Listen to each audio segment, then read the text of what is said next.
Assalamualaikum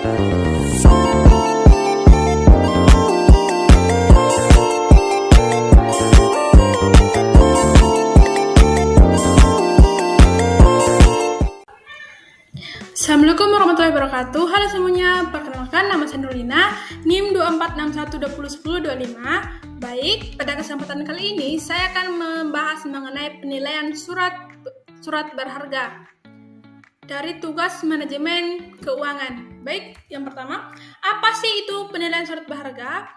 Penilaian surat berharga adalah proses untuk menentukan nilai wajar atau harga pasar dari suatu surat berharga seperti saham, obligasi, atau instrumen keuangan lainnya. Penilaian ini penting untuk pengambilan keputusan investasi, pelaporan keuangan, maupun tujuan perpajakan. Selanjutnya, apa sih itu surat berharga? Surat berharga adalah dokumen legal yang memiliki nilai uang dan dapat diperdagangkan atau dipindahtangankan. Ciri-ciri utama surat berharga adalah: pertama, dapat diperdagangkan di pasar keuangan. Selanjutnya, memiliki nilai nominal dan potensial imbal hasil.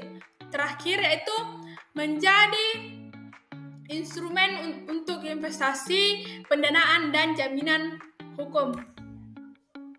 Selanjutnya, apa sih tujuan dari penilaian surat berharga?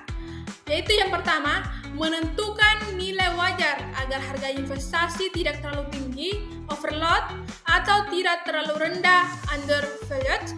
Ini membantu menentukan apakah investasi layak dibeli atau tidak.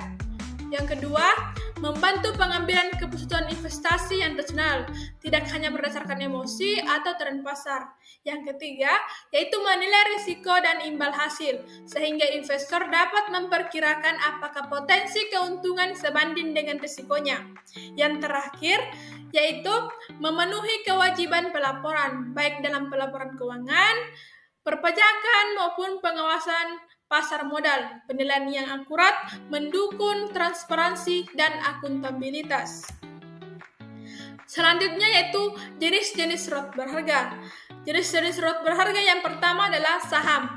Saham adalah bukti kepemilikan atas suatu perusahaan. Pemegang saham berhak mendapatkan dividen dari laba perusahaan dan bisa mendapatkan keuntungan dari kenaikan harga saham. Namun saham juga bersumber tinggi jika nilai pasar turun.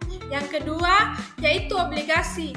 Obligasi adalah surat utang yang diterbitkan oleh perusahaan atau pemerintah.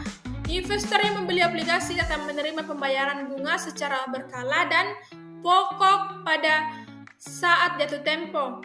Obligasi cocok untuk investor yang ingin pendapatan tetap dengan risiko yang lebih rendah dibanding saham.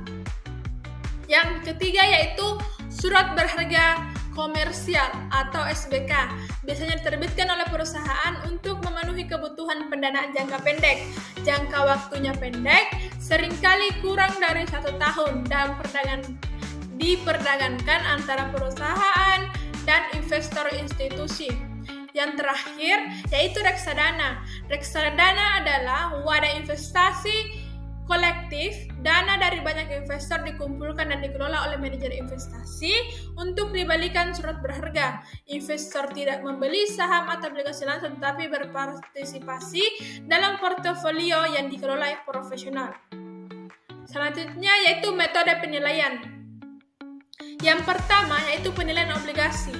Penilaian obligasi adalah proses menentukan nilai atau harga obligasi berdasarkan berbagai faktor seperti: yang pertama, nilai nominal, yaitu nilai yang tercantum pada obligasi.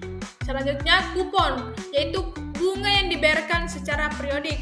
Yang ketiga, jatuh tempo, yaitu waktu obligasi berakhir dan nilai nominal dibayarkan. Yang keempat, tingkat bunga pasar, yaitu tingkat bunga yang berlaku di pasar.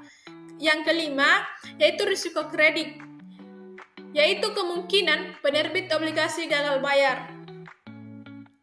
Selanjutnya, penilaian obligasi dapat dilakukan dengan menggunakan metode seperti nilai sekarang atau present value, yaitu menghitung nilai obligasi berdasarkan nilai sekarang dari arus kas masa depan. Yang kedua yaitu yield to maturity atau YTM, yaitu menghitung tingkat pengembalian obligasi hingga jatuh tempo. Selanjutnya yaitu penilaian saham preferen atau preferred stock. Berbeda dari saham biasa, karena saham preferen memiliki karakteristik seperti dividen tetap, mirip obligasi, dan prioritas pembayaran di atas saham biasa. Di sini terdapat rumus dari penilaian saham preferen beserta contohnya. Selanjutnya itu penilaian saham biasa. Penilaian saham biasa atau common stock itu bertujuan untuk mengetahui nilai intrinsik saham berdasarkan proyeksi keuntungan masa depan. Tidak seperti saham preferen yang dividennya tetap. Pendapatan saham biasa bervariasi dan bergantung pada kinerja perusahaan. Yang pertama itu ada nilai saham dengan pertumbuhan dividen 0, artinya tidak ada pertumbuhan dividen. Di sini ada rumus beserta keterangannya. Selanjutnya itu yang kedua itu nilai saham dengan pertumbuhan dividen konstan. Rumus juga ada beserta dengan keterangannya. Selanjutnya yaitu faktor yang mempengaruhi nilai surat berharga. Yang pertama itu kondisi pasar dan ekonomi sangat mempengaruhi. Ketika suku bunga naik, misalnya nilai obligasi bisa turun. Saat ekonomi memburuk, harga saham cenderung ikut turun. Yang kedua itu kinerja keuangan penerbit, seperti pendapatan, utang, dan arus kas. Mencerminkan kesehatan finansial perusahaan dan mempengaruhi nilai instrumen yang diterbitkan. Selanjutnya itu perubahan suku bunga nilai bank sentral sangat berpengaruh terhadap surat berharga, terutama obligasi.